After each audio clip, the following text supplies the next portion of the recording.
நம் ஆண்டவராகிய இயேசு கிறிஸ்துவின் அருளும் கடவுளின் அன்பும் தூய ஆவியாரின் நட்புறவும் உங்கள் அனைவரோடும் இருப்பதாக.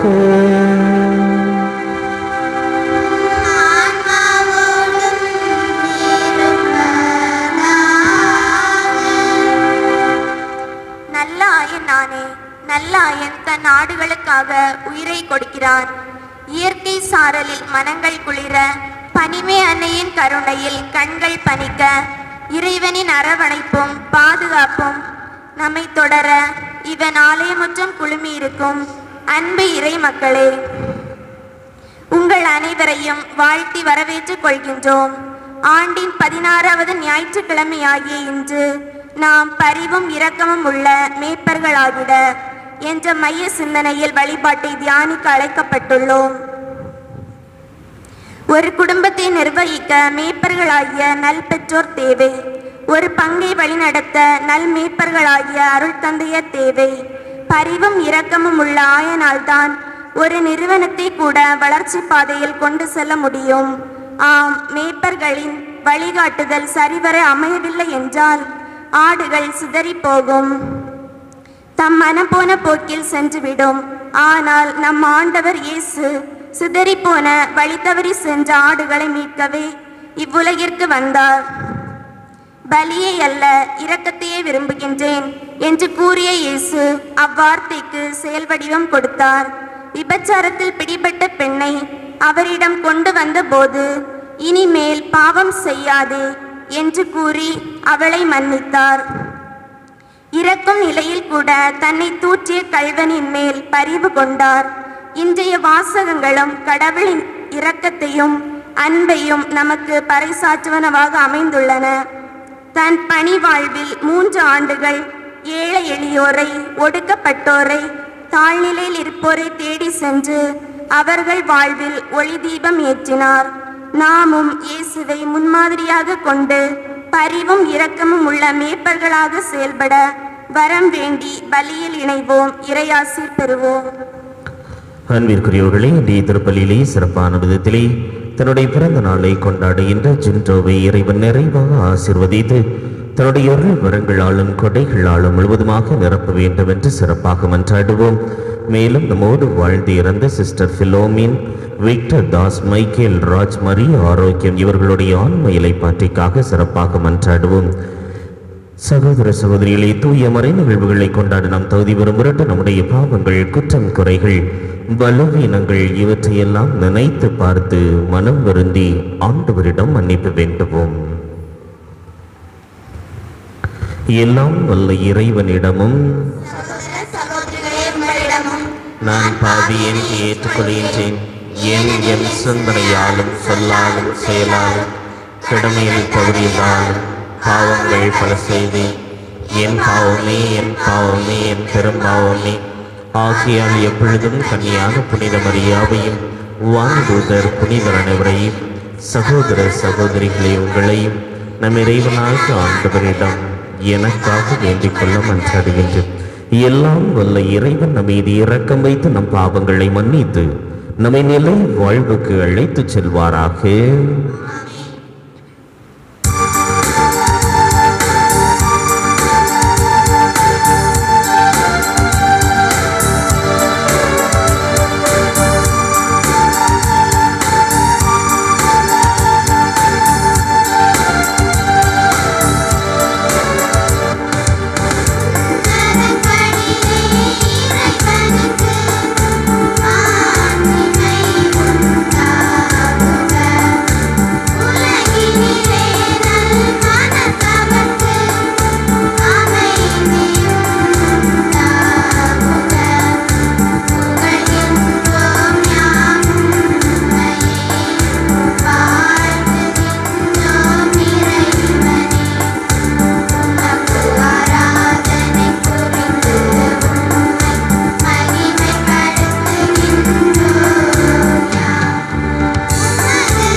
மன்றாடுவோமாக. ஆண்டவரே, நீர் உள்ளம் கனிந்து ஓம் அடியார்களாகிய எங்களின் ஓம் அருட்கொடைகளை பெருக செய்தருளும். இவ்வாறு நம்பிக்கை எதிர்நோக்கு ஆகியவற்றால் நாங்கள் பற்றி எறிந்தும் உம் கட்டளைகளை வெளிப்புடனும் ஆர்வத்துடனும் கடைபிடிக்க செய்தருள்வீராக. உமோடு தூயாவின் ஒன்றிப்பில் இறைவனாய் என்றென்றும் வாழ்ந்து ஆட்சி செய்கின்ற எங்கள் ஆண்டவரும் உம் திருமகனுமாகிய இயேசு கிறிஸ்து வழியாக உம்மை மன்றாடுகின்றோம்.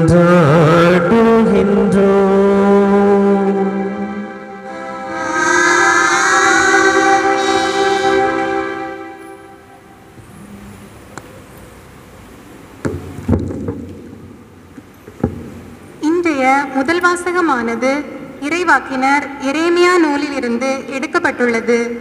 இதில் இஸ்ரேல் மக்களை கூட்டி சேர்க்க, சிதறிப்போன ஆடுகளை ஒன்றுபடுத்தி அவர்களை வழிநடத்த தாவீதின் அரச மரபிலிருந்து நீதியுள்ள அரசர் ஒருவர் தோன்றுவார் என்றும், அவரது ஆட்சியில் நீதியும் நேர்மையும் இருக்கும், மக்கள் பாதுகாப்புடன் வாழ்வர் என்றும் கூறப்பட்டுள்ளது. நாமும் நம் குடும்பங்களில் பணிபுரியும் இடங்களில் நல்ல மேய்ப்பனாக செயல்பட வரம் வேண்டி வாசகத்தை கவனமுடன் கேட்போம்.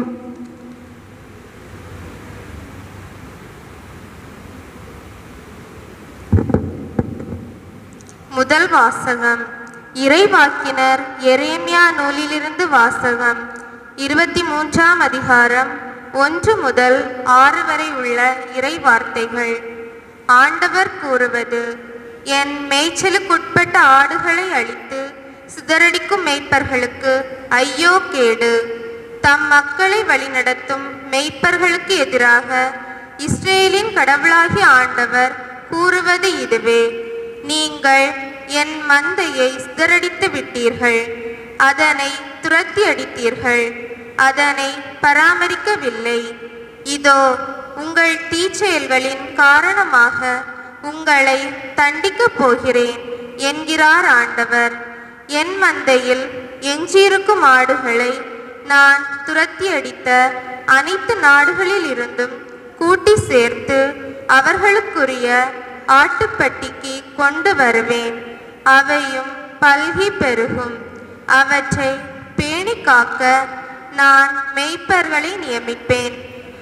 இனி அவை அச்சமுறா, திகிலுறா, காணாமலும் போகா என்கிறார் ஆண்டவர். ஆண்டவர் கூறுவது: இதோ நாட்கள் வருகின்றன, அப்போது நான் தாவீதுக்கு ஒரு நீதி உள்ள தளிர் தோன்ற செய்வேன். அவர் அரசராய் ஆட்சி செலுத்துவார். அவர் ஞானமுடன் செயல்படுவார். அவர் நாட்டில் நீதியையும் நேர்மையையும் நிலைநாட்டுவார். அவர் தம் நாட்களில் யூதா விடுதலை பெறும், இஸ்ரேல் பாதுகாப்புடன் வாழும். யாவே சிக்கேனு, ஆண்டவரே நமது நீதி என்னும் பெயரால் இந்நகர் அழைக்கப்படும். ஆண்டவரின் அருள்வாக்கு.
கிறிஸ்துவில் நம்பிக்கையற்ற புற இனத்தாரையும் இஸ்ரேல் மக்களையும் ஒன்றுபடுத்த கடவுள் பல கட்டளைகளையும் விதிகளையும் கொண்ட யூத சட்டத்தை அளித்து இரு இனத்தவரையும் பிரித்து நின்ற பகைமையை உடைத்து அவர்களை ஒப்புரவாக்க தம்மையே சிலுவையில் கையளித்தார். இயேசு கிறிஸ்து அருளும் இரக்கமும் நிறைந்தவர், நமக்கு அமைதி அருள்பவர் என கூறும் தூய பவுல் எபேசியருக்கு எழுதிய திருமுகத்தை வாசிக்க கேட்போம். நாமும் நம்முடைய உள்ள பகைமையை, வேற்றுமை உணர்வுகளை மறந்து ஒன்றுபட்டு வாழும் மனநிலை பெறுவோம்.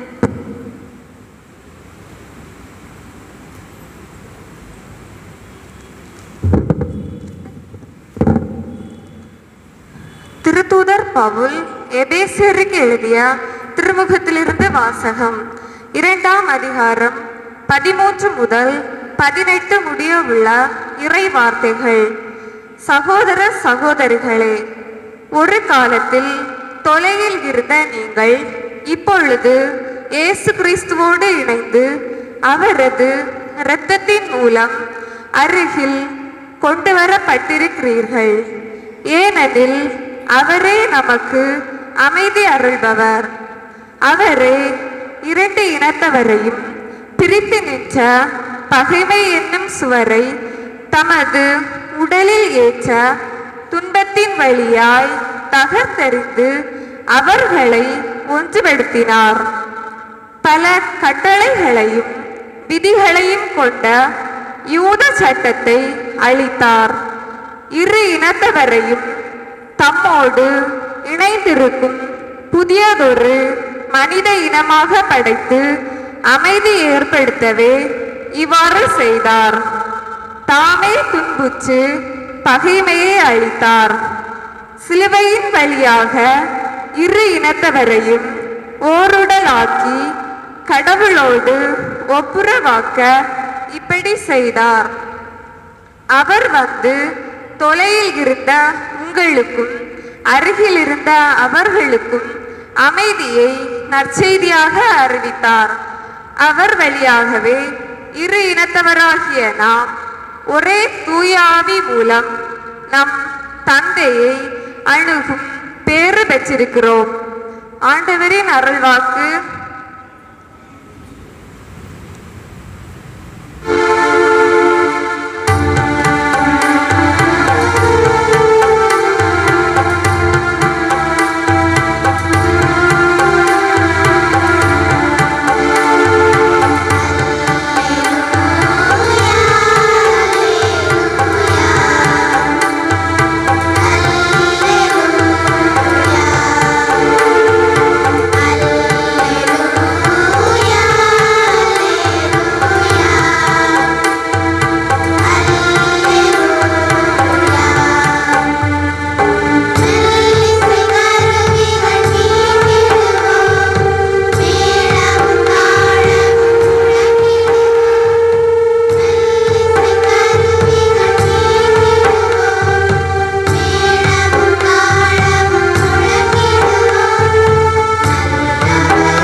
ஆண்டவர் உங்களோடு இருப்பாராக.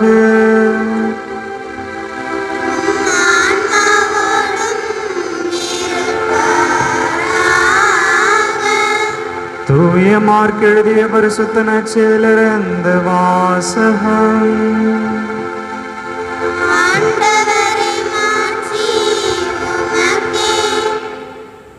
தூய மார்க் எழுதிய பரிசுத்த நற்செய்தியிலிருந்து வாசகம். இயல் 6 இறைத்திருவாக்கியங்கள் 30 முதல் 34 முடிய. தூய மார்க் எழுதிய பரிசுத்த நற்செய்தியிலிருந்து வாசகம். இயல் 6 இறைத்திருவாக்கியங்கள் 30 முதல் 34 முடிய. அக்காலத்தில் திருத்தூதர்கள் இயேசுவிடம் வந்து தாங்கள் செய்தவை கற்பித்தவை எல்லாம் அவருக்கு தெரிவித்தார்கள். அவர் அவர்களிடம், நீங்கள் பாலை நிலத்திலுள்ள தனிமையான ஒரு இடத்திற்கு சென்று சற்று ஓய்வெடுங்கள் என்றார். ஏனெனில் பலர் வருவதும் போவதுமாயிருந்ததால் உண்பதற்கு கூட அவர்களுக்கு நேரம் கிடைக்கவில்லை. அவ்வாறே அவர்கள் படகேறி பாலை நிலத்தில் உள்ள தனிமையான ஓர் இடத்திற்கு சென்றார்கள். அவர்கள் புறப்பட்டு போவதை மக்கள் பார்த்தார்கள். பலர் அவர்களை இன்னார் என்று தெரிந்து கொண்டு எல்லா நகர்களிலிருந்தும் கால்நடையாகவே கூட்டமாய் ஓடி அவர்களுக்கு முன் அங்கு வந்து சேர்ந்தனர். அவர் கரையில் இறங்கிய பொழுது பெரும் திரளான மக்களை கண்டார். அவர்கள் ஆயிரெல்லா ஆடுகளைப் போல் இருந்ததால் அவர்கள் மீது பரிவு கொண்டு அவர்களுக்கு பலவற்றை கற்பித்தார்.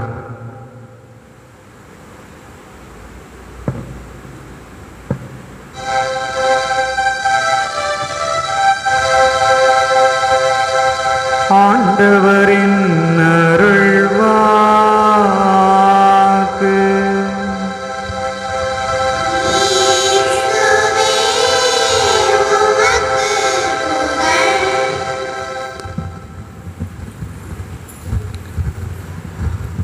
பெரும் திரளான மக்களை அவர் கண்டார். ஆயிரெல்லா ஆடுகளைப் போல அவர்கள் காணப்பட்டார்கள். எல்லாம் நல்லா இருக்கீங்களா? நல்லா இருக்கீங்களா? மகிழ்ச்சியாக இருக்கீங்களா? மகிழ்ச்சியாக இருக்கீங்களா? இயேசு கிறிஸ்துவில் பிரியமானவர்களே, இன்று பொதுக்காலத்தின் 16வது ஞாயிறை சிறப்பிக்க நாம் தாயாம் திரு அவையோடு இணைந்து நாம் அழைக்கப்படுகின்றோம். இன்றைய வாசகங்கள் அனைத்தும் இயேசுவே உண்மையான ஆயர் என்பதையும் அவர்கள் அந்த மக்களை பார்க்கின்ற பொழுது அவர் பரிவு கொண்டார் என்பதை அவர் நிரூபிக்கும் வண்ணமாக அமைகின்றன. இயேசுவே உண்மையான ஆயர் என்றும் அந்த மக்களை பார்க்கின்ற பொழுது தனது பணி இவர்களுக்கானது என்பதை அவர் முழுமையாக அறிந்து கொண்டதன் நிமித்தமாகத்தான் இன்றைய வாசகங்கள் அமையப்பட்டிருக்கின்றன. ஆயர் என்று சொல்பவர் யார்? ஆயர்னா யார்? ஆயர்னா பிஷப், அப்படிதானா? ஆயர்னா பிஷப் தானே, இல்லையா? ஆயர்னா பிஷப்பா இல்லையா? பிஷப் தான், இப்படிதானே? வேற யாரும் ஆயர் இல்லை, ஆயர் பிஷப் இல்லை, வேற யாராவது ஆயர் அப்படின்னு சொல்லக்கூடவங்க மட்டும் கை தூக்குங்க பார்ப்போம். ஆயர்னா யாரு? ஆயரெல்லாம் ஆடுகள் போல. அப்போ ஆடுகள்னு ஒன்று இருந்தால் அதுக்கு யார் இருக்கணும்? மேய்ப்பவர் இருக்கணுமா இல்லையா? எப்படியாக இந்த ஆடுகளை மேய்க்கின்ற பட்டரவிலை, இந்த ஆட்டு மந்தையை மேய்க்கின்ற ஆயர் யாரு? பங்கு தந்தை. அப்போ குழித்துறை மறை மாவட்ட அந்த மந்தையை மேய்க்கக்கூடிய ஆயர் யாரு? அவர் தான் பிஷப்பு. சரிங்களா? அப்போ எந்த ஒரு மந்தையை ஒருவர் வழி நடத்துகின்றாரோ அவர்தான் ஆயர். இதுல யாருக்காவது சந்தேகம் இருக்கிறதா? இல்ல. எந்த ஒரு மந்தையை திறன்பட வழி நடத்தி செல்கிறாரோ, அந்த ஆடுகளை எல்லாம் ஒன்று கூட்டி சேர்த்து தன்னுடைய வழிபாதையில் நடத்தி செல்கிறாரோ அவர்தான் ஆயர். இந்த மக்களை பார்க்கின்றார். இந்த இறங்கி வந்த உடனே, கப்பலிருந்து இறங்கி வந்த உடனே இந்த மக்களை பார்க்கின்றார். ஆயிரெல்லா ஆடுகளைப் போல அந்த மக்கள் முகத்தை பார்க்கின்ற பொழுது தாங்கள் என்ன செய்வது என்று தெரியாமல் இருந்த அந்த முகங்களை பார்த்து, இவர்கள் என்னுடைய மக்கள், இவர்களுக்கு நான் தான் ஆயர் என்பதை புரிந்து கொண்டு அவர்களுக்கு பலவற்றை கற்பிக்கின்றார். இந்த நற்செய்தியின் தொடக்கத்தில் வாசிக்கின்ற பொழுது சென்ற வார நற்செய்தியின் தொடர்ச்சியாக வருகின்றது. சென்ற வார நற்செய்தியிலே இந்த சீடர்களுக்கு எல்லா விதமான அதிகாரத்தையும் அளித்து அனுப்புவதை பார்க்கின்றோம். அந்த பணிகளை எல்லாம் நிறைவேற்றிவிட்டு சிறிது காலம் கழித்து அந்த திருத்தூதர்கள் இயேசுவிடம் சேர்ந்து ஒன்று கூடி வந்து தாங்கள் செய்ததையெல்லாம் சொல்கிறார்கள். நாங்கள் இத்தனை பேரை குணமாக்கினோம், இத்தனை பேய்களையும் ஓட்டினோம், நாங்கள் சொல்வதற்கெல்லாம் பேய்கள் அடிபணிந்து விட்டன என்று இந்த நற்செய்தியிலே தொடக்கத்திலே நம்மால் வாசிக்க முடிகின்றது. அதற்கு இயேசு ஒரே ஒரு பதில்தான், யாரும் இல்லா பாலை நிலத்திற்கு சென்று ஓய்விடுங்கள். ஆக ஒரு வேலை செய்த ஒரு மனிதன் கண்டிப்பாக ஓய்வெடுத்தே ஆக வேண்டும் என்பது திருவிவிலியத்தின் அடிப்படையான ஒன்று. அதனால தான் 6 நாட்கள் இந்த உலகை படைத்த இறைவன் 7ஆவது நாள் ஓய்வெடுக்கின்றார். அந்த ஓய்வு நாளினுடைய அந்த முக்கியத்துவத்தை பழைய ஏற்பாட்டின் வழியிலே நாம் சிந்தித்து பார்ப்போம். இந்த ஓய்வு நாள் என்பது 7ஆவது நாள், அப்படிதானா? 7ஆவது நாள். 7ஆவது நாள் என்பது கடவுளுக்கு அந்த படைப்பின் நிமித்தமாக ஏற்பட்ட அந்த களைப்பின் காரணமாக ஓய்வு நாளாக எடுத்துக்கொண்டார். அதே அந்த விடுதலை பூனை நூல் மற்றும் மற்ற வாசகங்களை வாசிக்கின்ற பொழுது இந்த 7ஆவது வருடம் என்பது முக்கியமான ஒரு வருடம் யூதர்களுக்கு. 6 வருடங்கள் கடினமாக உழைப்பார்கள். அந்த 7ஆவது வருடம் நிலத்தை உழாமல், நிலத்திலிருந்து எந்த ஒரு பயனும் பெறாமல் ஓய்வெடுப்பார்கள். அவர்களும் சரி, அந்த நிலத்திற்கும் தங்களுடைய விளைச்சலுக்காக, தங்கள் வாழ்க்கை ஆதாரத்திற்காக உதவக்கூடிய அந்த நிலத்திற்கும் ஓய்வளிப்பதை நம்மால் வாசிக்க முடிகின்றது. அதுதான் சாபத் என்று சொல்லக்கூடியது. சாபத் என்றால் இப்ரேய மொழியிலே ஓய்வு நாள் என்பது பொருள். ஆக முதலிலே தொடக்க நூலிலே 7ஆவது நாள் ஓய்வு நாளாக இருக்கின்றது. யூதர்களுடைய வாழ்க்கை முறைப்படி அந்த 7ஆவது வருடமானது ஓய்வுக்குரிய ஆண்டாக இருக்கிறது. இன்னும் சற்றும் ஆழமாக சிந்திக்கின்ற பொழுது 7 × 7 எவ்வளோ? 7 7s எவ்வளோ? மேக்ஸ் யாரெல்லாம் 7 7s எவ்வளோ?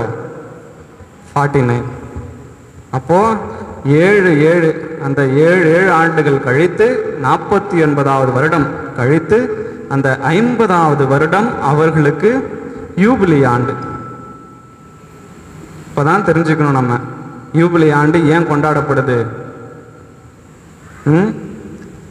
எல்லா விதமான நன்மைத்தனத்தையும் பெற்றுக்கொண்ட அந்த மக்கள் இந்த 50வது வருடத்திலே முழுமையாக இறைவனுக்காக ஒப்பு கொடுக்கப்பட்டு, இந்த வாழ்நாளை எல்லாம் எங்களை காத்து வழிநடத்துவதற்காக இறைவா உமக்கு நன்றி என்று நன்றி கூறக்கூடிய ஒரு ஆண்டு தான் அந்த யூபிலி ஆண்டு.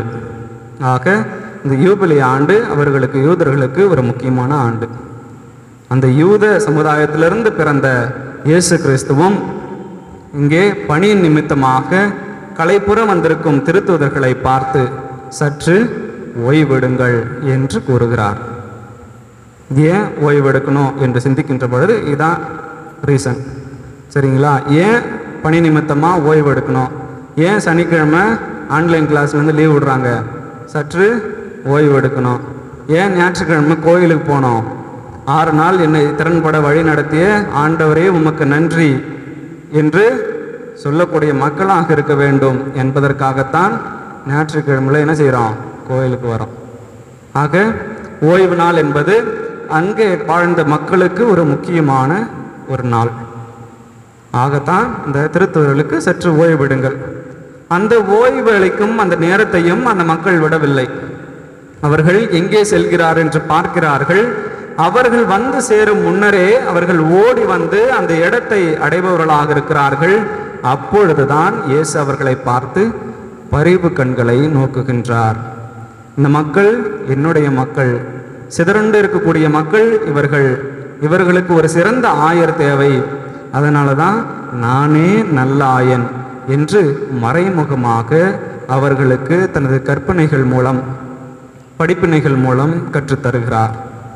என்னெல்லாம் சொல்லி கொடுத்துருப்பாரு இயேசு?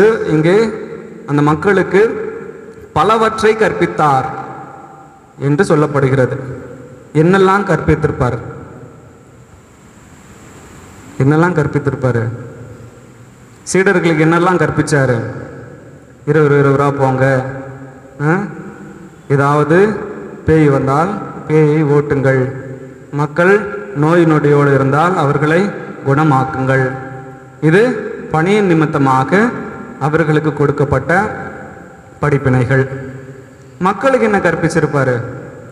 அமைதியாக இருங்கள், ஒன்றும் பேசாதீங்க. பிரதர் கொஸ்டின் கேட்பாரு, பிரதர் ஒன்றும் பேசாதீங்க.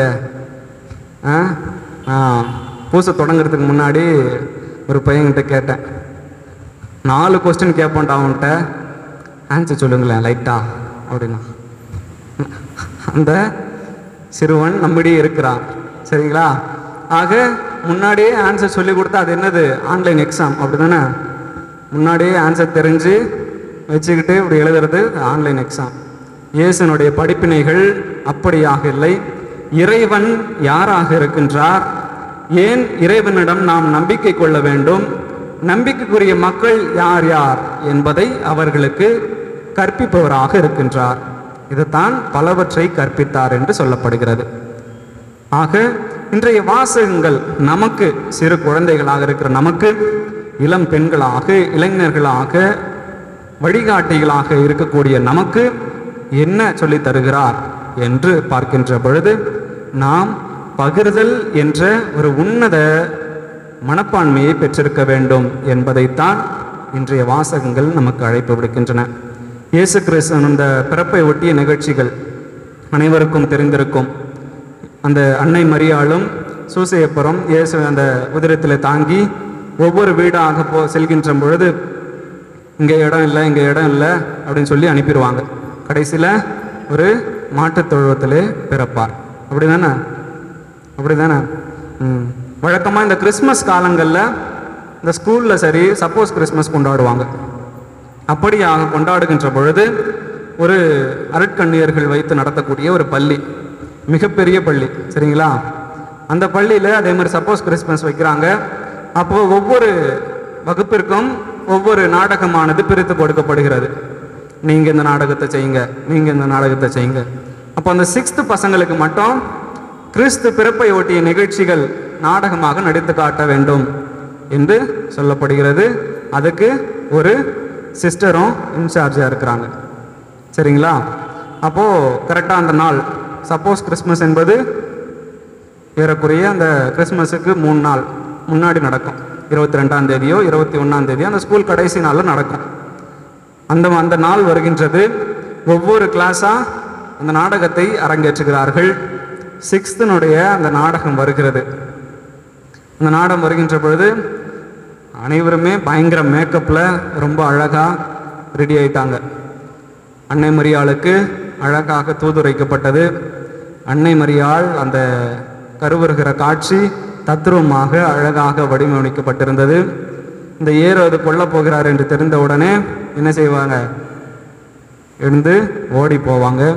அதுக்கு முன்னாடி என்ன செய்வாங்கன்னா, இந்த சீன் வரும். ஒவ்வொரு வீட்டுக்கு முன்னாடியும் போய் எங்களுக்கு கொஞ்சம் இடம் தாங்க, கொஞ்சம் இடம் தாங்க அப்படின்னு சொல்லி கேட்குற ஒரு சீன். அப்போ ஒரு பையனுக்கு மட்டும் ஒரு கேரக்டர் இருந்துச்சு. பெரிய வீடு, மாளிகை மாதிரி உள்ள அந்த செட்டப்பில் அவன் உள்ளே இருந்து வருவான். இங்கே இடம் இல்லை, போகலாம் போகலாம், அந்த ஒரு டைலாக் மட்டும்தான் அவனுக்கு கொடுக்கப்பட்டிருந்துச்சு. அந்த காட்சியானது வருகிறது. மாதாவாக அலங்காரம் செய்யப்பட்டிருக்கிற அந்த குழந்தையும், சூசையப்பராக வருகின்ற அந்த குழந்தையும், அந்த கழுதை மாதிரி இருக்கக்கூடிய அந்த குழந்தையும் 3 பேரும் வராங்க. அந்த வீட்டுக்கு முன்னாடி வராங்க. உடனே அவன் உள்ளேருந்து வரான். உள்ளேருந்து வந்துட்டு இடம் இல்லை போங்கன்னு சொல்லவே இல்லை. டைலாக் மறந்துட்டான்னா இல்லை, ஏன்னா அவன் நல்லா படிக்கிற பையன். இடம் தாங்க அப்படின்னு சொன்ன உடனே அவன் ஒன்றுமே பேசலை. உடனே கூடியிருக்கிற கூட்டம் ஒரே சலசலப்பாயிட்டு. சலசலப்பான உடனே அவனுக்கு என்ன செய்யறதுன்னு தெரியல. மெதுவாக கண்ணிலேருந்து கண்ணீர் வந்துகிட்டே இருக்கு. உடனே வழக்கமாக சிஸ்டர்ஸ் என்ன செய்வாங்க? பயங்கர ஸ்ட்ரிக்டாக இருப்பாங்க, அப்படி தானே? ஸ்கூலில் பயங்கர ஸ்ட்ரிக்டாக இருப்பாங்களா இல்லையா? ஆமாம். அந்த மாதிரி ஒரு சிஸ்டர் பின்னாடி போய், அந்த செட்டுக்கு பின்னாடி போய் ஒரு பெரிய பெரம்பெடுத்து அந்த முதுகில் லைட்டாக குத்தி, சொல்லு இடம் இல்லைன்னு சொல்லு இடம் இல்லை சொல்லு அப்படின்றாங்க. உடனே அந்த சிறுவன் இன்னும் ரொம்ப பயம் வந்துருச்சு. ஏன்னா சிஸ்டர் பெரம்போடு நிற்கிறாங்க, போனால் மாட்டினோம். உடனே அந்த சிறு குழந்தையானவன் சொன்னான், இந்த பள்ளியும் இந்த பின்னாடி இருக்கிற சிஸ்டரும் இயேசுவுக்கு இடம் இல்லை என்று சொல்லுகிறார்கள். இங்கே இடம் இல்லைனாலும் பரவாயில்ல, வாங்க என் வீட்டுக்கு போவோம் அப்படின்னு சொல்லி அப்படியே கூட்டிட்டு எல்லாரும் இறங்கி போயிடுறான். அதோட அந்த நாடகம் முடிந்து விடுகிறது. இயேசு கிறிஸ்துவில் பிரியமானவர்களே, ஆக இந்த பகிர்தல் என்ற ஒரு உணர்வு ஒரு குறிப்பிட்ட வயதிலே வரக்கூடியதல்ல, அது சிறு வயது முதலே வரக்கூடிய ஒரு பண்பாக இருக்க வேண்டும் என்பதைத்தான் இந்த நாடகமானது, இந்த கதையானது நமக்கு சுட்டி காட்டுகிறது. ஆக பகிர்தல் என்ற ஒரு உணர்வு டக்குன்னு வந்துடாது. ஒரு 40 வயசுல எல்லாம் முடிஞ்ச பிறகு தனது சொத்தை பாதி தனது பிள்ளைகளுக்காக கொடுக்க வேண்டும், அந்த பகிர்வு அல்ல. மாறாக தன் உடனிருப்பு என்ற ஒரு பகிர்வை இந்த பிள்ளைகளுக்கு கற்றுத்தர வேண்டும் என்பதைத்தான் இந்த நாடகம் நமக்கு அழகாக எடுத்து கூறுகிறது. இயேசுவினுடைய வாழ்க்கையிலே முதல் பகிர்தலே இல்லாமல் போகின்ற அந்த தருணத்தில் அவருடைய வாழ்க்கையை சிந்திக்கின்ற பார்க்கின்ற பொழுது அவர் தனது அதிகாரத்தை சீடர்களுக்கு பகிர்ந்தளிப்பவராக இருக்கின்றார். தனது அதிகாரத்தை பகிர்ந்தளித்து தனது சீடர்களை பணியாளராக மாற்றுகின்றார். பணியாளர்கள் மட்டுமல்லாமல் தனது பங்காளிகளாக, தனது பணிக்கென, இறையாட்சி பணிக்கென தன்னை முழுமையாக அர்ப்பணிக்கக்கூடிய ஒரு இணை பணியாளனாக அவர்களை மாற்றுகின்றார். முதல் அவர் அதிகாரத்தை பகிர்ந்தளிக்கக்கூடியவராக இருக்கின்றார். இரண்டாவதாக பார்க்கின்ற பொழுது இந்த மக்களுக்காக தனது நேரத்தை பகிர்ந்தளிக்கின்றார், தனது போதனைகளை பகிர்ந்தளிக்கின்றார். 12 வயது முதலே ஞானம் மிக்கவராக இருந்த இயேசு தனது ஞானம் மிகுந்த போதனைகளால் அந்த மக்களை நம்பிக்கைக்குரிய மக்களாக மாற்ற வேண்டும் என்பதை முழுமையாக உணர்ந்த இயேசு தனது போதனைகள் மூலமாக அவர்களுக்கு பகிர்ந்தளிப்பதை பார்க்கின்றோம். இப்படியாக தனது வாழ்க்கை முழுவதும் தன் அருள் அடையாளங்கள் மூலயமாக அவருடைய சக்திகளை பகிர்ந்தளிக்கக்கூடிய ஒரு மனிதராக இருக்கின்றார். இப்படியே கடைசியாக பார்க்கின்ற பொழுது ஒரு சூழ்நிலையிலே நான் இந்த மனிதர்களை விட்டு பிரிய போகிறேன், இந்த மனிதர்கள் 1000 ஆடுகளைப் போல மீண்டும் மாறுவார்கள் என்று அறிந்த இயேசு, இதோ எனது உடல், இதோ எனது இரத்தம் என்று அவரையே முழுவதுமாக பகிர்ந்தளிக்கக்கூடிய இறைமகனாக மாறுகின்றார். ஆக இறைவனுடைய வாழ்க்கையை பார்க்கின்ற பொழுது முழுவதுமாக பகிர்தலில் தொடங்கி பகிர்தலிலே முடிகின்றதாக இருக்கின்றது. ஆக நாம் இன்றைய வாசகங்களில் வாசிக்கப்பட்டது போல உண்மையாகவே பரிவுள்ளம் கொண்டவர்களாக பகிர்ந்து வாழக்கூடிய மனிதர்களாக இருப்போம் என்ற உன்னத சிந்தனையை ஏற்று அதற்கான தேவையான அருள் வரங்களை வேண்டி இந்த தியாக பலியில் அனைவரும் இணைந்து தொடர்ந்து மன்றாடுவோம், இறை ஆசீர் பெறுவோம். ஆமென்.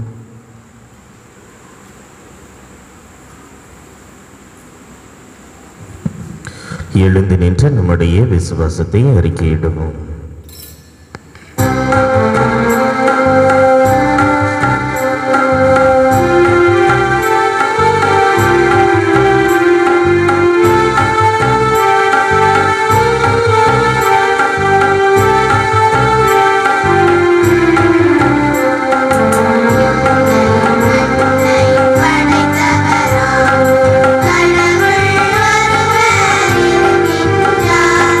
தந்தை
இரக்கமும் அருளுமுடைய ஆண்டவர் தம் வியத்தகு செயல்களை நினைவில் நிலைக்கச் செய்துள்ளார். அவர் தமக்கு அஞ்ச நடப்போருக்கு உணவு அளித்தார் என்று சொல்லப்படுகின்ற அந்த வார்த்தைகளை நினைவில் கொண்டு நாம் ஒவ்வொருவரும் கூட இறைவனுக்கு அஞ்சி அவருடைய பரிவிலே முழுவதுமாக நம்முடைய நம்பிக்கையை பதித்து இறைவன் நம்முடைய தேவைகளை நாம் வேண்டுகின்ற பொழுது, நம்பிக்கையோடு வேண்டுகின்ற பொழுது நிறைவாக கொடுக்கக்கூடிய பரிவுள்ளம் கொண்டவராக இருக்கின்றார், இரக்கம் நிறைந்த தந்தையாக இருக்கின்றார் என்ற உணர்வோடு நம்முடைய தேவைகளையும் வேண்டுதல்களையும் விண்ணப்பங்களையும் அவரை நோக்கி ஏறெடுப்போம்.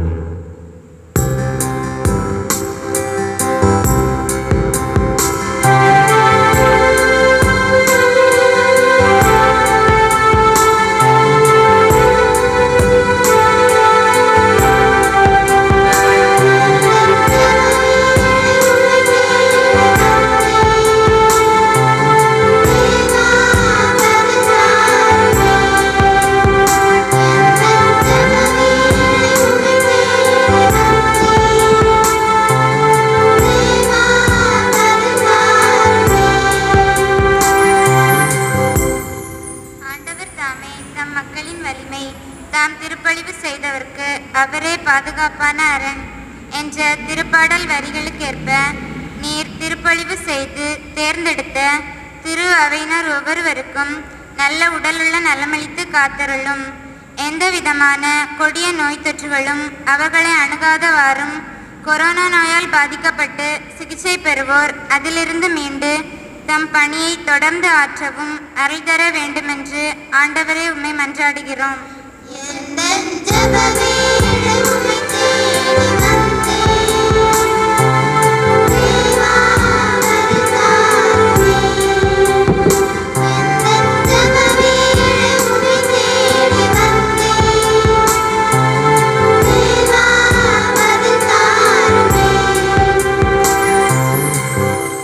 போதை தரும் குடி அமளியை தோற்ற வேண்டும் என்று மொழிந்த அன்பு தந்தையே, குடிநோய் அடிமையாக்கி தங்கள் வாழ்வை சீரறிக் கொண்டிருக்கும்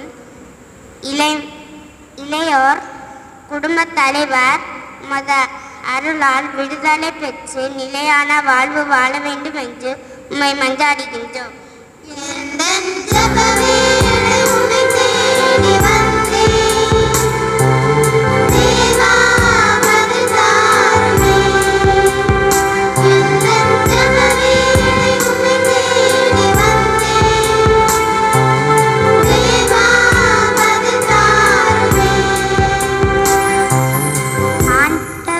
கொள்ளும் அச்சமே ஞானத்தின் தொடக்கம் என்று மொழிந்த அன்பு தெய்வமே, எங்கள் குழந்தை செல்வங்கள் பெற்றோருக்கு கீழ்ப்படிந்து உமது ஞானத்திலும் வல்லமையிலும் திடம் பெற்று குடும்பங்களுக்கும் சமூகத்திற்கும் மகிமை கொணரும் பிள்ளைகளாக வாழ்ந்திட வேண்டும் என்று உம்மை மன்றாடுகிறோம்.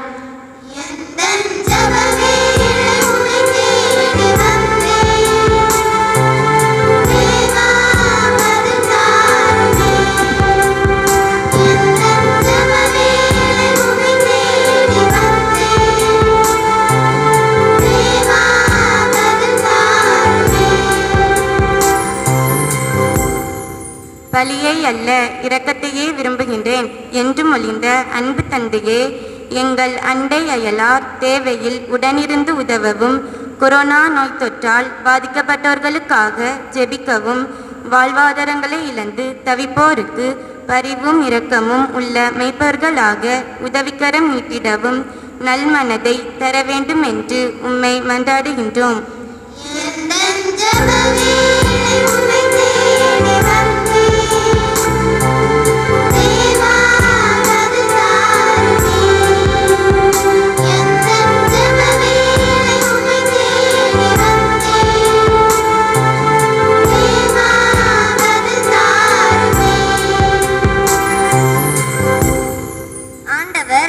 தீங்கினின்றும் உம்மை பாதுகாப்பார் என்ற அன்பு தகப்பனே, கொடிய கால சூழல்களுக்கு மத்தியில் வாழ்ந்து கொண்டிருக்கும் இவ்வேளையில் எம் பங்கு சமூகத்தில் இருந்து பல்வேறு இடங்களில் தங்கி பணி செய்து கொண்டிருக்கின்ற உம் பிள்ளைகளையும் குழந்தை வரம் வேண்டி ஜெபிப்போர், திருமணத்திற்காக தயாரித்துக் கொண்டிருப்போர் ஒவ்வொருவரின் வேண்டுதல்களையும் கண்ணுற்று அருள் புரிய வேண்டுமென்று உம்மை மன்றாடுகின்றோம்.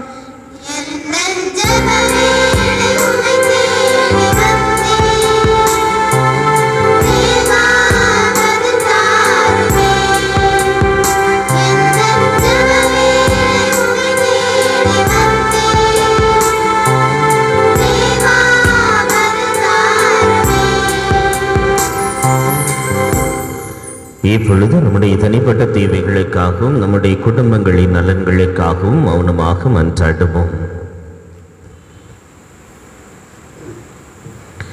எங்கள் புகழிடமும் பலமுமாகிய இறைவா, நம்பிக்கை நிறைந்த உள்ளத்தோடு எங்களுடைய தேவைகளில் ஒரு சிலவற்றையுமே நோக்கி ஏறெடுத்திருக்கின்றோம். இவற்றில் எது எங்களுக்கு தேவை உகந்தது என்பதை நீர் ஒருவரையே அறிந்திருக்கின்றீர். அதை நிறைவாக எங்களுக்கு கொடுத்து காத்தருள வேண்டுமென்று எங்கள் ஆண்டவராகிய கிறிஸ்து வழியாக உம்மை மன்றாடுகின்றோம்.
சகோதர சகோதரிகளே, என்னுடையதும் உங்களுடையதுமாகி இப்பலி எல்லாமல்ல தந்தையாகி இறைவனுக்கு ஏற்றதாகும்படி மன்றாடுங்கள்.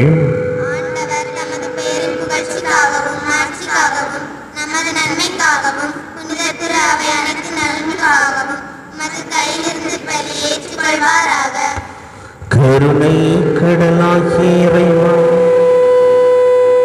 பழைய ஏற்பாட்டில் பல்வேறு பலிகள் உன் திருமகனின் நிறைவான ஒரே பலியில் முழுமை பெற செய்தருளினே. ஆபேலின் காணிக்கைகள் மீது நீ ஆசீர் வழங்கி புனிதப்படுத்தியது போல உமது மாட்சியின் மேன்மைக்காக இறைவற்றுள்ள உம்மடியார்கள் ஒவ்வொருவரும் செலுத்தும் பலியேற்று அது அனைவரின் மீட்புக்கும் பயன்பட செய்தருள்வீராக. எங்கள் ஆண்டவராகிய கிறிஸ்து வழியாக உம்மை மன்றாடுகின்றோம்.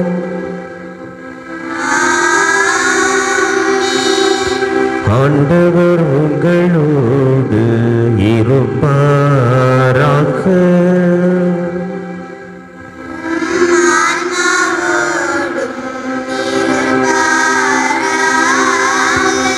இது எங்களை மேலே எழுப்புங்கள்.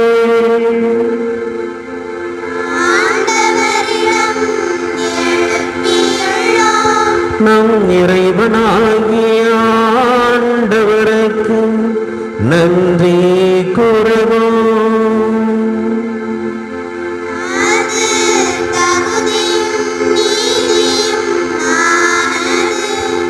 ஆண்டவரே தூயவரான தந்தை, என்று எல்லாம் அல்ல இறைவா, எந்நாளும் எவ்விடத்திலும் நாங்கள் உமக்கு நன்றி செலுத்துவது மெய்யாகவே தகுதி நீதியுமாகும். எங்கள் கடமை மீட்புக்குரிய செயலுமாகும். ஏனெனில் நீர் உலகனைத்தையும் படைத்து காலங்களில் மாற்றங்களை முறைப்படுத்தினீர். உமது சாயலில் மனிதரை உருவாக்கினீர். இவ்வுலகின் வியத்தகு பொருட்கள் எல்லாவற்றையும் அவர்களுக்கு நீரை பணிய வைத்தீர். இவ்வாறு அவர்கள் உமது படைப்புகள் அனைத்தின் மீதும் 10 நாள்களாக ஆட்சி செலுத்தவும் நீரே செய்தருளினீர். உன் செயல்களின் மேன்மையை கண்டு உம்மையடையராது புகழ்ந்தேத்தவும் எங்கள் ஆண்டவராகிய கிறிஸ்து வழியாக செய்தருளினீர். ஆகவே தூதரதை தூதரோடும்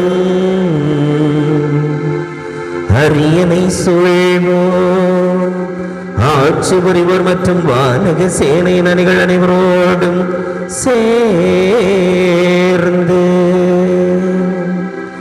நாங்களும் உமது மகிமை புகழ்ந்து பாடி ஒரே குரலாய் பாடுவதாவது.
ஆண்டவரே நீர் மெய்யாகவே தூயவர், தூய்மை அனைத்திற்கும் ஊற்று ஆகவே உம்முடைய ஆவியை பொழிந்து காணிக்கைகளை புனிதப்படுத்த உம்மை மன்றாடுகின்றோம்.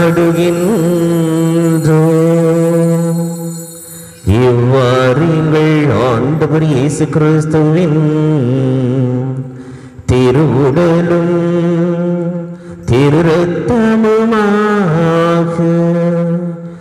எங்களுக்கு இவை மாறுவனவாக.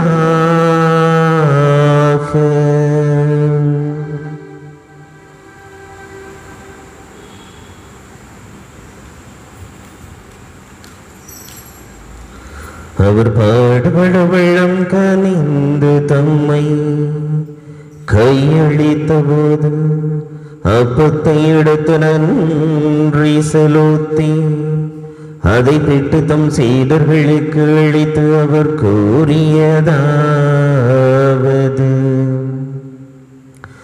அனைவரும் இதிலிருந்து பெற்று ஏனெனில் இது உங்களுக்காக கையளிக்கப்படும் என் உடல்.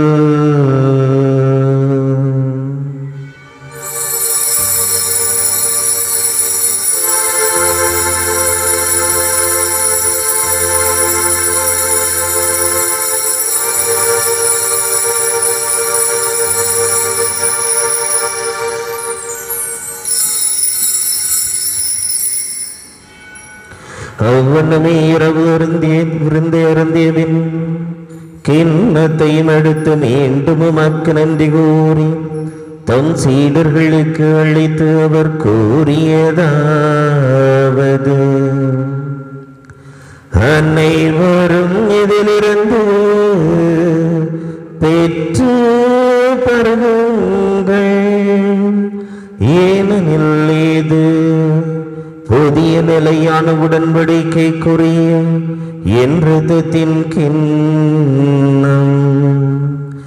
இது பாவ மன்னிப்புக்கென்று உங்களுக்காகவும் பலருக்காகவும் சிந்தப்படும். இதை என் நினைவாக செய்யுங்கள். இதை என் நினைவாக செய்யுங்கள்.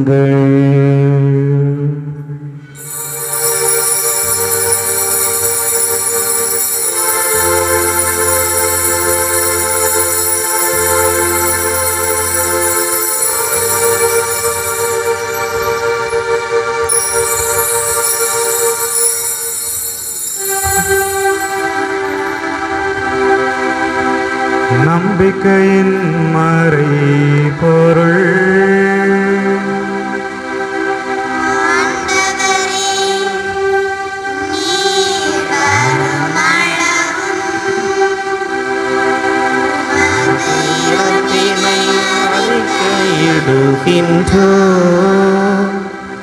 உமது உயிர்ப்பினையும் எடுத்துரைக்கின்றோம்.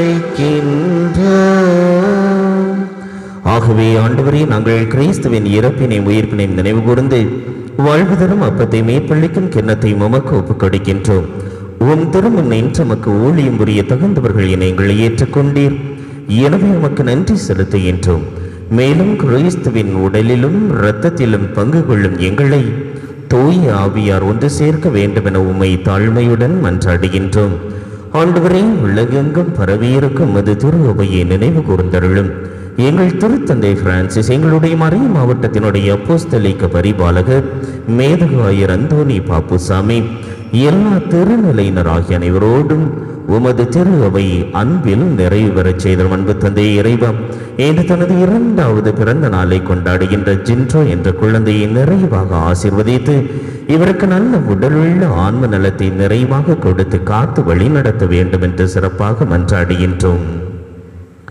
மேலும் உயிர்த்தலும் எதிர்நோக்குடன் துயில் கொள்ளும் எங்களுடைய சகோதர சகோதரிகளையும் குறிப்பாக இன்று நாங்கள் நினைவு கூறுகின்ற அருள் சகோதரி பிலோமின், விக்டர் தாஸ், மைக்கேல் ராஜ், மரிய ஆரோக்கியம் எனும் என்னுடைய சகோதர சகோதரிகளையும், குருக்கள் கன்னியர் துறவியரின் ஆன்மாக்களையும், யாரும் நினையாத ஆன்மாக்களையும், மாசற்ற குழந்தைகளின் ஆன்மாக்களையும், உத்தரிக்கிற ஸ்தலத்தில் இருக்கிற ஆன்மாக்களையும், எங்களுடைய குடும்பங்களிலும் மரித்த அத்தனை ஆன்மாக்களையும், குறிப்பாக கொரோனா நோயினால் இறந்த ஒவ்வொரு ஆன்மாவையும் அது திருமுக வழியினுள் ஏற்றருளும். எங்கள் அனைவர் மீதும் இரக்கமாயிரும். கடவுளின் கன்னித்தாயான புனித மரியா, அவருடைய கணவரான புனித யோசேப்பு, புனித திருத்தூதர்கள், புனித ஜான் லியோனார்தியார், புனித ஆரோக்கியநாதர், புனித மிக்கேல் தூதர், எம்மனின் மறை சாட்சியாகிய தேவ சகாயம் பிள்ளை, இவ்வழியில் உமக்கு உகந்தவராய் இருந்தோராகிய புனிதர் அனைவருடனும் நாங்கள் நிலை வாழ்வில் பங்கு கொள்ளும் தகுதி பெற்று உம் திருமகன் இயேசு கிறிஸ்து வழியாக உமை புகழ்ந்தேத்தும் வரமருள உமை மன்றாடுகின்றோம்.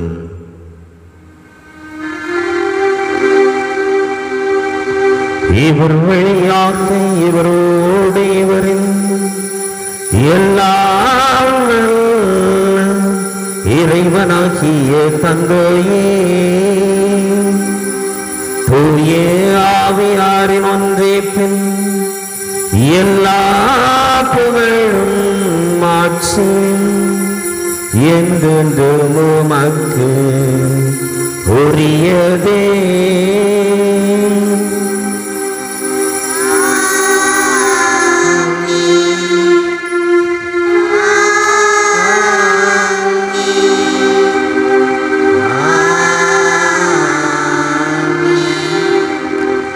இறைமகன் இயேசு கிறிஸ்து நமக்கு போதித்தவார் இவ்வுலகில் இறையரசு வர வேண்டும் என்று மன்றாடுவோம்.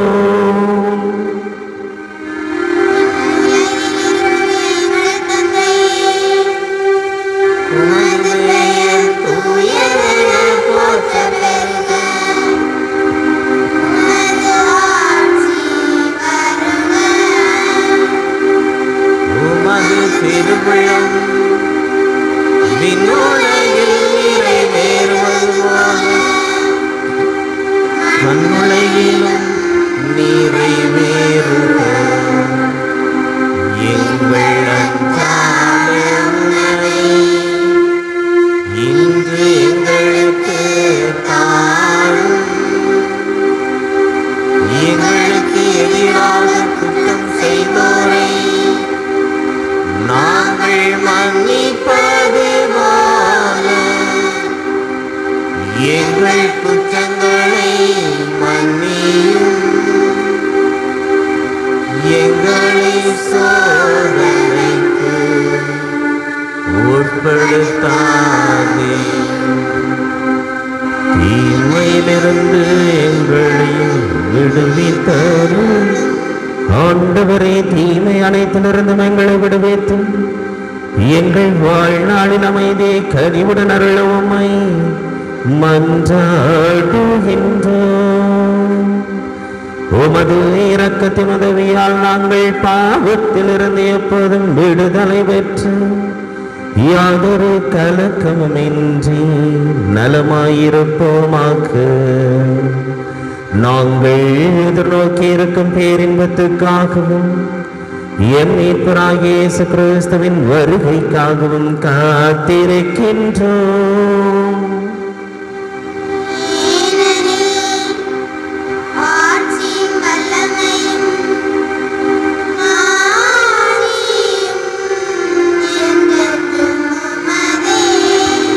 ஆண்டவரே இயேசு கிறிஸ்துவே, அமைதியை உங்களுக்கு விட்டுச் செல்லுகின்றேன், என் அமைதியை உங்களுக்கு அளிக்கின்றேன் என்று உன் திருத்தூதர்களுக்கு மொழிந்தீரே. எங்கள் பாவங்களை பாராமல் உமது திரு அவையின் நம்பிக்கையை கண்ணோக்கி உமது திரு உள்ளத்துக்கேற்பதற்கு அமைதியை ஒற்றுமையும் அளித்தருள்வீராக. என்றென்று வாழ்ந்து ஆட்சி செய்கின்றவர் நீரே.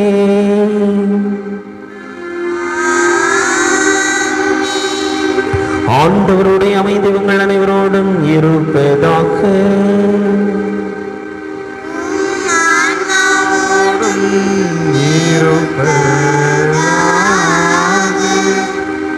ஒருவருக்கொருவர் கிறிஸ்து வழங்கும் அமைதியின் வாழ்த்தினை அறிவித்து மகிழ்வோம்.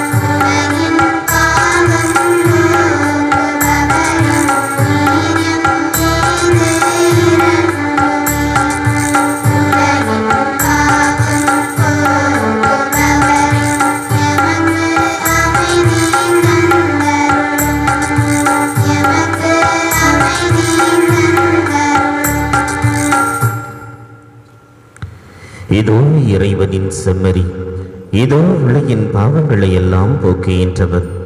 இவரது நீண்ட அன்பு விருந்துக்கு அழைக்கப் பெற்ற நாம் ஒவ்வொருவரும் தேர்வு பெற்றவர்களே.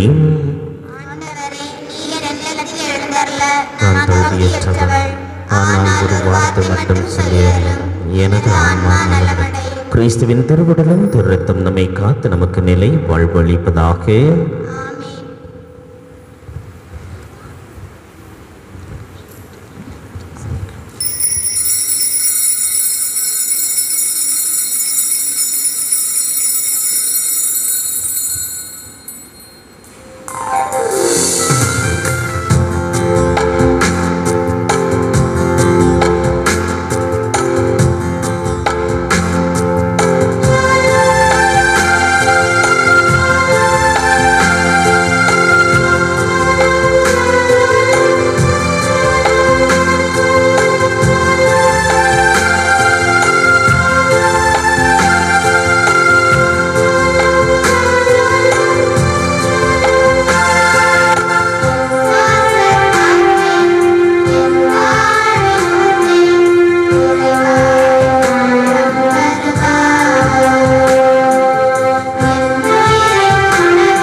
மன்றாடுவோமாக.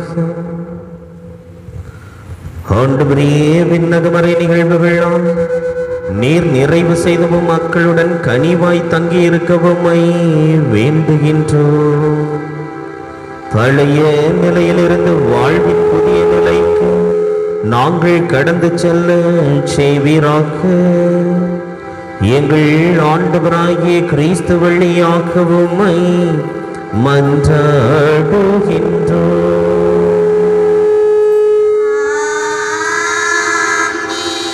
ஆண்டவர் உங்களோடு இருப்பாராக.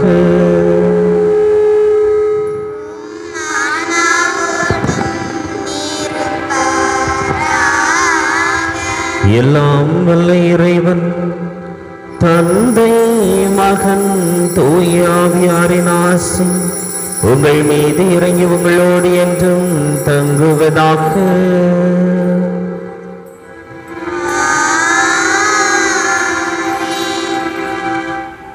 ஆண்டவரில்லாக மகிழ்ந்திட சென்று வாருங்கள். திருப்பலி நிறைவேறிற்று.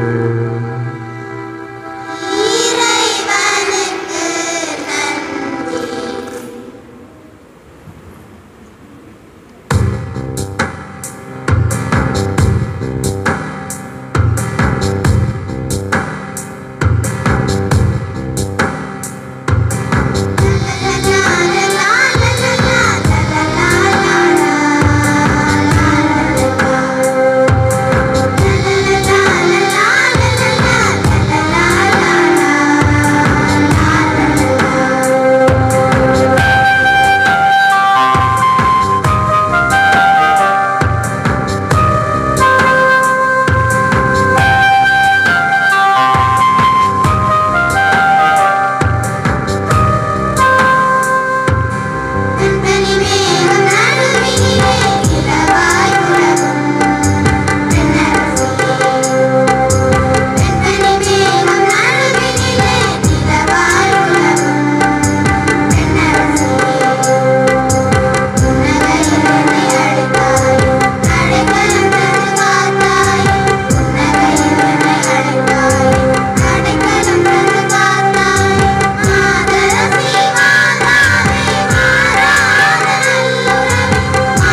திருத்தந்தையின் கருத்துக்கள் நிறைவேறவும் பங்கு தந்தையர்கள் நல்ல உடலுள்ள நலத்துடன் பங்கை வழிநடத்தவும் பங்கு வளர்ச்சிக்காகவும் பங்கில் உள்ள ஒவ்வொரு குடும்பங்களின் வளர்ச்சிக்காகவும் அனைவரும் சேர்ந்து ஜெபிப்போம். விண்ணுலகில் இருக்கிற எங்கள் தந்தையே, உமது பெயர் தூயதென போற்றப் பெறுக. உமது ஆட்சி வருக. உமது திருவுளம் விண்ணுலகில் நிறைவேறுவது போல மண்ணுலகிலும் நிறைவேறுக. எங்கள் அன்றாட உணவை இன்று எங்களுக்கு தாரும். எங்களுக்கு எதிராக குற்றம் செய்வோரை நாங்கள் மன்னிப்பது போல எங்கள் குற்றங்களை மன்னியும். எங்களை சோதனைக்கு உட்படுத்தாதையும் தீமையிலிருந்து எங்களை விடுவித்தருளும். ஆமென். அருள் நிறைந்த மரியே வாழ்க. ஆண்டவர் உடனே பெண்களுக்குள் ஆசி பெற்றவர் நீரே. உம்முடைய திருவயிற்றின் கனியாகிய இயேசுவும் ஆசி பெற்றவரே. புனித மரியே, இறைவனின் தாயே, பாவிகளாக இருக்கிற எங்களுக்காக இப்பொழுதும் எங்கள் இறப்பின் வேளையிலும் வேண்டிக் கொள்ளும். ஆமென். எம்மூரின் பாதுகாவலியான புனித பனிமை அன்னையே, எங்களுக்காக வேண்டிக் கொள்ளும். கொள்ளை நோய்க்கு பாதுகாவலரான புனித ஆரோக்கியநாதரே, எங்களுக்காக வேண்டிக் கொள்ளும். எங்களுக்கு துணையாளரான புனித ஜான் லியோனாதியாரே, எங்களுக்காக வேண்டிக் கொள்ளும். எங்கள் மண்ணின் மறைசாட்சியான புனித தேவ சகாயமே, எங்களுக்காக வேண்டிக் கொள்ளும். எங்களை காவல் காக்கும் புனித மிக்கேல் அதிதூதரே, எங்களுக்காக வேண்டிக் கொள்ளும். நித்திய ஸ்துதிக்குரிய பரிசுத்த நற்கருணைக்கு பக்தியாய் ஆராதனை எத்திசையும் புரிவோம். நித்திய ஸ்துதிக்குரிய பரிசுத்த நற்கருணைக்கு பக்தியாய் ஆராதனை எத்திசையும் புரிவோம். தந்தை மகன் தூய ஆவியின் பெயராலே ஆமென்.